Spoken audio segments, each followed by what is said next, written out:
Parke y'Ipari yasavye sentare kudakurikirana abasirikare b'Abafaransa bagirizwa genocide n'ivyaha vy'agahomerabunwa mu Rwanda mu mwaka w'1994. Thomas Kamirinda araduha ibindi. Hashize imyaka irenga 15 anketi zitangiye zaturutse ku birego by'abanyarwanda batandatu batanze mu kwezi kwa kabiri 2005 bavuga ko abasirikare b'u Bufaransa bafashije abakoze genocide.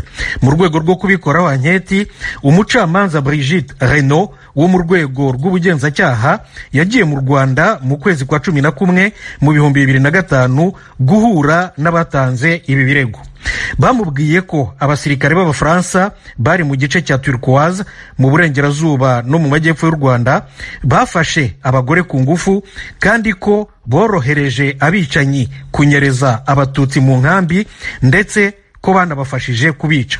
Uyu munsi Parike y'Ipari yatangaje ko itabonye ibimenyetso byerekana ko ingabo z'u Bufaransa zakoze koko ibyo byaha.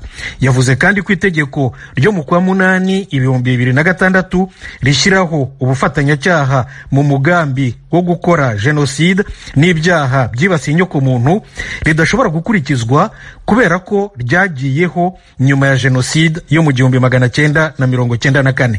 Niyo mpamvu yasabye ko abasirikari b'u Bufaransa batakurikiranwa, ariko icyemezo cya nyuma kizafatwa n'abacamanza bakuriye urwego rw'ubugenzacyaha, juge d'instruction mu Gifaransa.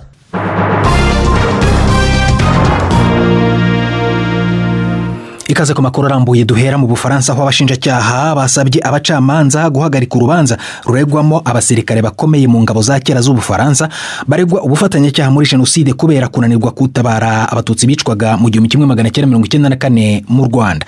Uru rubanza rwatangijwe mu myaka 15 ishize n'imiryango iharanira uburenganzira bwa kiremwa muntu ndetse n'imiryango y'abarokotse mu burengerazuba bw'u Rwanda mu gace ka Bisesero.